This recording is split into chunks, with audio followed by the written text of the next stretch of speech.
Ya, kita berdoa. Terima kasih Tuhan atas segala cinta kasih-Mu. Kalau pagi hari ini kami sudah memuji nama-Mu, kami sungguh mengalami bagaimana hadirat Tuhan dari sepanjang ibadah kami dari awal sampai saat ini. Kami sebentar mendengarkan firman-Mu. Biarlah urapan Tuhan semakin nyata atas kami yang mendengarkannya, terlebih yang menyampaikannya Tuhan. Terima kasih, terpuji nama-Mu. Kami sudah siapkan hati kami kepada kebenaran firman-Mu. Dalam Yesus Kristus, kami sudah berdoa dan bersyukur. Amin. Hari ini adalah hari yang berbahagia bagi kita, di mana kita masih Tuhan izinkan kita hidup dan beribadah, dan suatu rencana Tuhan bahwa kita dari hari ke hari, kehidupan kita pasti semakin meningkat. Keadaan situasi yang kita sedang hadapi tidak membuat kita surut dalam ambil bagian melayani Tuhan dan juga melayani pekerjaannya yang dari hari ke hari Tuhan akan nyatakan, buktikan bahwa Dia hidup dan berkuasa. Dan tema hari ini yang diberikan buat kita sama-sama yaitu selamatkan jiwa-jiwa berapapun nilainya, ya. Save the lost at any cost. Jadi ini sungguh luar biasa tema ini. Ya, ini satu rencana Tuhan supaya kita semua menjadi pelayan Tuhan yang handal. Nah, yang handal di sini ada beberapa hal yang kita perlu belajar. Ya, semua ada proses namanya belajar. Nah, orang tidak bisa langsung menjadi ahli sebelum proses belajar ini. Nah, untuk ini kita lihat beberapa hal supaya kita bisa belajar dari firman Tuhan tentunya. Nah, di sini dikatakan pertama dalam surat Paulus kepada jemaat di Korintus, ya. Dikatakan, dan Kristus telah mati untuk semua orang, supaya mereka yang hidup tidak lagi hidup untuk dirinya sendiri, tetapi untuk Dia yang telah mati dan telah dibangkitkan untuk mereka. Saudaraku, untuk kita memiliki satu kemampuan dalam melayani, sehingga kita menjadi piawai, kita menjadi pelayan Tuhan yang excellent, yaitu dimulai dari yang namanya kesadaran. Kristus telah mati untuk semua orang. Kalau baca secara pribadi, Kristus telah mati untuk saya. Kalau saya baca secara pribadi. Artinya kesadaran ini menjadi cikal bakal bagaimana kita menjadi pelayan Tuhan excellent, pelayan Tuhan yang luar biasa, sehingga kita bisa mengerjakan suatu pekerjaan sesulit apapun, kita bisa mengerjakannya karena dimulai dengan kata kesadaran. Dalam hal apa di sini kita memiliki kesadaran? Di mana Kristus telah mati, sehingga kita yang tadinya orang yang jauh dari Tuhan, dari cara hidup kita yang sia-sia, yang kita warisi dari moyang kita, tapi kita sudah ditebus, ya. Dalam 1 Petrus 1 melainkan dengan darah yang mahal, yaitu darah Kristus, yang sama seperti darah anak domba yang tak bernoda dan tak bercacat. Jadi saudaraku, kesadaran tentang nilai ini yang sangat penting, di mana Yesus Kristus rela menyerahkan nyawanya menjadi tebusan bagi banyak orang. Jadi kalau hal yang pertama ini kita renungkan bukan hanya sekilas, tapi menjadi satu renungan sepanjang kita hidup, bahwa betapa dalamnya kasih Yesus kepada saya. Saya mungkin menurut ukuran manusia tidak bernilai oleh karena keadaan, situasi, ekonomi. Tapi dari cara pandang Tuhan, bahwa kita sangat mahal. Sehingga dia rela menyerahkan nyawanya. Dia telah mati untuk saya. Dia telah mati untuk saudara. Jadi tingkat pertama itu namanya kesadaran. Ini yang sangat penting bagi orang yang mau sungguh-sungguh ambil bagian di dalam pekerjaan Tuhan. Memenangkan jiwa. Berapapun nilai yang harus dibayar. Berapapun nilai yang harus diberikan. Karena apa? Karena nilai ini sangat penting. Ada orang ketika dia tidak memahami tentang bagaimana Yesus Kristus itu telah mati bagi dirinya, ketika dia tidak menyadari ini di dalam, sedikit saja tersinggung, dia bisa lemah. Sedikit saja ada masalah, dia tinggalkan pelayanan. Sedikit saja namanya nggak tercatat, dia bilang nama saya nggak tercatat. Saya mengalami satu pengalaman bagaimana suatu ketika saya pernah dihambat oleh seseorang yang dimana saya dalam sebuah organisasi, di mana seseorang ini karena dia duduk di organisasi, dia katakan, saya harap Anda jangan pergi ke luar negeri karena Anda ada pelayanan di Indonesia. Saya katakan begini, kalau Tuhan pimpin saya sampai ke luar negeri, itu Tuhan yang punya rencana, karena saya bukan minta untuk pergi. Tapi saya diundang untuk pergi ke luar negeri. Nah, sedikit ada nada ancaman. Seolah-olah nama saya di organisasi itu dicoret. Saya langsung katakan, biarpun nama saya dicoret, tapi nama saya di surga ditulis oleh Yesus. Manusia boleh mencoret nama saya di bukunya, tapi di buku kehidupan nama saya ditulis di sana. Yang penting bagi saya adalah nama saya ditulis oleh Tuhan. Karena ini yang bersifat kekal. Nah, saudaraku, kenapa saya bisa berkata demikian? Karena saya belajar untuk menyadari betapa dalamnya kasih Yesus. Dia rela menyerahkan nyawanya menjadi tebusan bagi banyak orang, bagi hidup saya.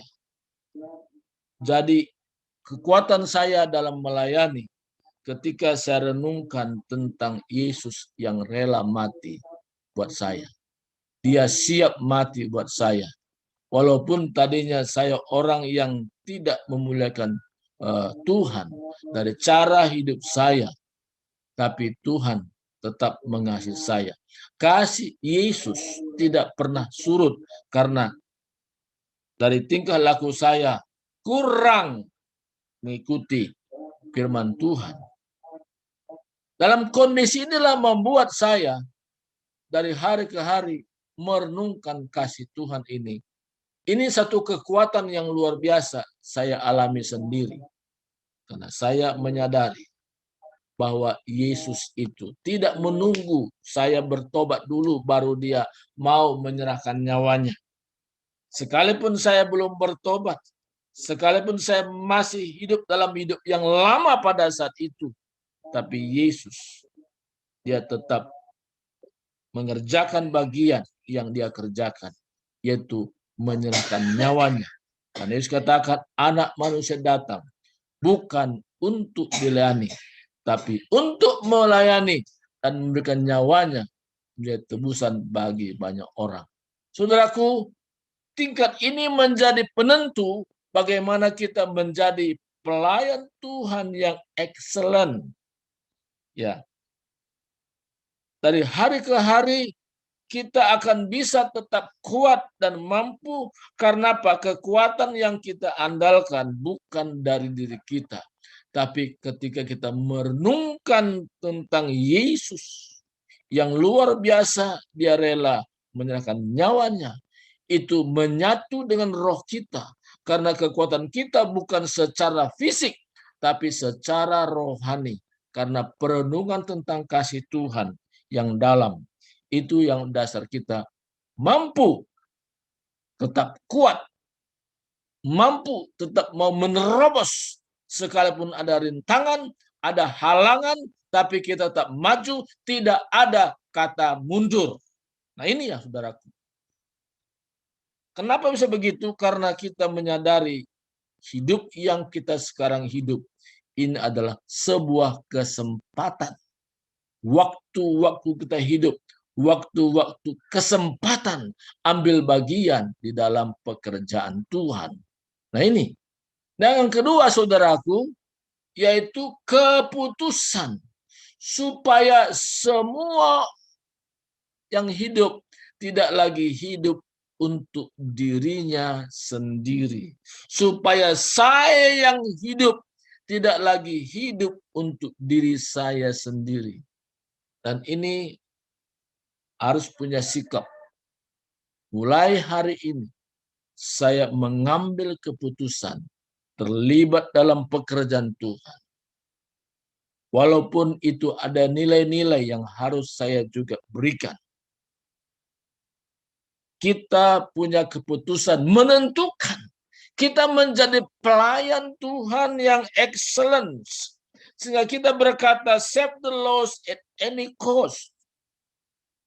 Saya kalau berbicara tentang jiwa-jiwa yang terhilang, kadang-kadang saya tidak bisa menahan air mata saya. Karena saya mengenang Yesus sudah berkorban buat saya. Dan apa yang saya perbuat, yaitu ambil bagian dalam misi Tuhan. Yaitu supaya melalui mulut saya menceritakan bahwa di bawah kolong langit ini tidak ada nama lain yang diberikan kepada manusia yang olehnya dapat diselamatkan. Dan berita ini keluar dari mulut saya karena saya sudah menyadari betapa dalamnya, betapa lebarnya tentang kasih Tuhan itu. Tidak bisa orang membuat satu batasan apapun tentang kasih Yesus itu. Kasih manusia memiliki syarat, tapi kasih Yesus tanpa syarat. Dia mengasihi saya apa adanya. Sehingga saya berani mengambil keputusan. Aku hidup untuk Tuhan. Kalau aku mati, itu waktunya bertemu dengan Tuhan. Saudaraku, ini yang membuat kita bisa berkata, save the lost at any cost. Kenapa? Kita tahu semua yang ada dalam dunia ini sementara. Tapi sesuatu pekerjaan, satu pelayanan yang tertinggi, lebih tinggi daripada segala pekerjaan yang lain. Karena pekerjaan Tuhan adalah pekerjaan yang mulia. Dan kita terlibat di dalamnya. Ini luar biasa. Di mana satu kebanggaan kita menjadi pelayan Tuhan. Dan Tuhan katakan, aku memberikan kamu kemampuan. I can do all things through Christ who strengthen me. Aku dapat mengerjakan. Karena Yesus Kristus yang memberikan kemampuan, memberikan kekuatan. Saudaraku, yang pertama tadi kesadaran, yang kedua keputusan. Yang ketiga apa? Yaitu tindakan. Kita tidak hanya sampai tingkat mengambil keputusan, tapi ada tingkatan atau tindakan. Take action namanya, ya. Supaya mereka yang hidup tidak lagi hidup untuk diri sendiri, tetapi untuk Dia yang telah mati dan telah dibangkitkan untuk mereka. Jadi tindakan ini penting. Kita tidak hanya berdoa saja, tapi kita melangkah keluar. Maka Sebelum kita melangkah keluar, kita berdoa, Tuhan, saya mau bertemu dengan siapa hari ini? Pertemukan saya dengan jiwa-jiwa yang terhilang. Ini yang kita doakan. Jadi bukan kebutuhan jasmani, kebutuhan sandang pangan. Tuhan katakan tentang sandang pangan, jangan kamu khawatir apa yang kau makan, apa yang kau minum, apa yang kau pakai. Tapi yang kita perlu berdoa, kita pusatkan perhatian kita, yaitu tentang pimpinan Tuhan kepada siapa kita bertemu hari ini. Apa yang kita mau sampaikan. Firman Tuhan yang sudah tersimpan dalam hati kita. Mulai pelan-pelan kita bukakan, kita sampaikan yang mana yang cocok, yang mana yang sesuai. Roh Kudus membimbing kita. Kita bertindak. Kadang-kadang saya punya pengalaman sendiri. Kalau saya pergi ke sebuah mall, Tuhan pertemukan saya dengan jiwa-jiwa, khususnya kepada pramuniaga. Ketika mereka ramah, saya lebih ramah lagi. Karena ini satu kesempatan yang baik. Dan mulai saya ceritakan bagaimana pengalaman hidup dulu sebelum dalam Kristus. Bagaimana dulu hanya berpikir tentang hal-hal duniawi. Dan bagaimana prosesnya. Dan sekarang bagaimana yang saya punya pengalaman. Masih katakan mau dengar pengalaman saya sekarang. Ketika dia bilang mau, disitulah saatnya saya menceritakan tentang hidup kekal. Bahwa di bawah ini hanya Yesus saja jalan keselamatan. Tidak ada jalan yang lain. Nah ini kalau saya ceritakan panjang, tapi itu intinya saya sampaikan kepada orang. So, ketika orang tersebut juga tersentuh hatinya, dia mau saya bimbing dalam doa. Waktu kami berdoa, dia bisa meneteskan air mata. Waktu saya rasa bahwa ada hangat di tangan saya, di mana oleh karena air mata orang tersebut kena ke tangan saya, itu membuat saya lebih bergerah lagi dan pingin lagi untuk melakukan, untuk penjangkauan kepada jiwa-jiwa. Bahkan ada sukacita yang tidak bisa diganti dengan hal materi, dengan uang. Karena ini sukacita luar biasa. Terlebih juga katakan, satu jiwa saja, malaikat di sorga bersorak-sorai. Jadi sukacita itu juga kita alami. Kalau kita melayani tapi nggak ada sukacita, berarti ada sesuatu yang salah. Ada sesuatu yang perlu diperbaiki. Karena waktu kita melayani itu, kita dapat berkat, yaitu berkat rohani yang berlimpah. Orang yang kita layani juga kita tunduk kepada Tuhan, dia mengalami sukacita. Karena dia ada kepastian hidupnya bahwa dia pasti masuk surga. Karena kepastian masuk surga hanya melalui Yesus Kristus. Nah, ada tindakan. Nah, sudah itu apalagi saudaraku? Roma pasal 5:5. Dan pengharapan tidak mengecewakan karena kasih Allah telah curahkan dalam hati kita oleh Roh Kudus yang telah dikurniakan kepada kita. Kita bukan hanya bertindak, tapi kita juga punya pengalaman pribadi dalam mengikut Tuhan. Kita punya pengalaman, sehingga pengalaman yang kita ceritakan ini tidak ada yang bisa menolak karena kita alami sendiri. Jadi kalau kita bisa berkata, aku mau melayani apapun harga nilainya, ini bisa terjadi.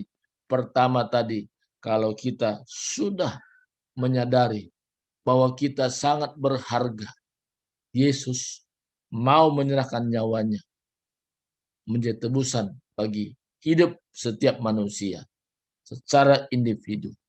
Yang kedua, saudara, di mana kita juga mengambil sikap, yaitu keputusan. Aku hidup bukan untuk diriku lagi, tapi aku hidup untuk Yesus. Jadi kita mengambil keputusan. Tidak ada yang bisa melayani dengan dadakan. Kalau ada dadakan itu nggak serius namanya. Gampang kecewa, gampang marah. Kenapa? Karena tidak diawali dengan keputusan yang matang. Orang yang mengambil keputusan, dia pasti kuat. Kenapa? Dia sudah renungkan dalam-dalam sebelum membuat sebuah keputusan. Ini sangat penting. Yang ketiga, dia mengambil satu tindakan. Bukan sekedar hanya doa saja. Tapi dia melangkah keluar. Dia tahu bahwa berkat-berkat Tuhan yang dia terima itu dia gunakan lagi menjadi sarana penjangkauan jiwa-jiwa. Dan saya optimis sekali kalau orang mengerjakan pekerjaan Tuhan seperti ini, kebutuhannya dalam pelayanan, Tuhan yang mikirkan. Bagian kita lakukan dengan baik. Bagian Tuhan menyiapkan sarana-sarana, kebutuhan ke dalam pelayanan. Jadi tidak ada istilah, nggak ada uang, nggak bisa melangkah. Saya hanya berkata kepada Tuhan kalau saya berdoa, Tuhan kalau Engkau tuntun saya ke satu daerah, Tuhan yang bertanggung jawab menyiapkan semuanya itu. Kadang-kadang saya melayani ke daerah Kalimantan, ya, ke satu desa pedalaman, namanya Desa Jelanda. Nah, jadi desa itu sangat dalam sekali, sehingga kalau orang ke sana, kalau tidak ada yang nuntun, tidak ada yang membimbing, nggak tahu jalannya ke sana. Desa itu sangat terbelakang. Rumah sekolah ada, gurunya tidak ada. Tidak ada sinyal handphone. Tidak ada penerang listrik. Tapi dalam pengalaman saya melayani ke desa-desa seperti itu, ada sukacita yang luar biasa. Luar biasa. Dari situ kita nyebrang, ya, melewat Entikong, pergi ke Kucing. Pelayanan juga ke desa-desa juga, bukan ke kota, desa-desa. Nah, itu yang saya alami sendiri dengan beberapa teman, dengan tim. Membuat saya sampai hari ini bergairah. Kenapa bergairah? Karena Tuhan sendiri yang memberikan semua apa dibutuhkan, terutama berkat-berkat rohani. Jadi pengalaman kita bersama Tuhan membuat kita tidak mudah kecewa, membuat kita tetap punya pengharapan, membuat kita tetap mampu melewati segala hal-hal sukar sekalipun, karena kita tahu dan kita mengerti kita tetap bersama Tuhan. Dan Tuhan katakan, aku tidak membiarkan engkau, aku tidak meninggalkan engkau, aku tetap bersama dengan engkau. Artinya saudaraku, segala keadaan yang kita alami dalam hidup ini tidak terlepas daripada perhatian Tuhan. Kadang-kadang Tuhan izinkan kita punya pengalaman yang sulit dan sukar. Supaya apa? Supaya kita semakin dewasa, semakin dewasa, semakin dewasa. Sehingga terlihat kualitas. Kualitas ini mahal. Kenapa? Kita harus alami sendiri. Pengalaman kita inilah membuat orang lain tertarik mendengarnya. Kenapa? Hal-hal sukar sekalipun kita alami dalam melayani. Dan kita berkata, Tuhan Yesus tidak pernah membiarkan hidup. Tapi Tuhan Yesus tetap bersama hidupku. Jadi hal-hal ini yang sangat penting. Pertama tadi, kesadaran ini hal penting. Kedua, kita mengambil sebuah keputusan. Apapun keadaannya, apapun situasinya. Yang ketiga, kita bertindak, take action. Keempat, ada pengalaman-pengalaman yang kita ceritakan. Orang tertarik mendengar kalau ceritakan pengalaman-pengalaman hidup kita. Ambil bagian dalam pekerjaan Tuhan. Sehingga orang pun tertarik ambil bagian hal yang sama seperti apa yang kita alami. Tuhan memberkati kita semua hari ini. Saya tidak panjangkan firman Tuhan ini. Kita berdoa. Terima kasih Tuhan atas segala cinta kasih-Mu, di mana Engkau luar biasa memberikan kami kekuatan, memberikan kami semangat dan terus-menerus makin semangat. Karena kami tahu Tuhan dalam hidup ini adalah bersifat sementara. Tapi waktu-waktu yang singkat ini Tuhan kami memberi perhatian kami. Sehingga Tuhan dalam melayani Engkau berikan kami nanti bersama dengan Tuhan ada upah yaitu mahkota. Tuhan terima kasih Tuhan.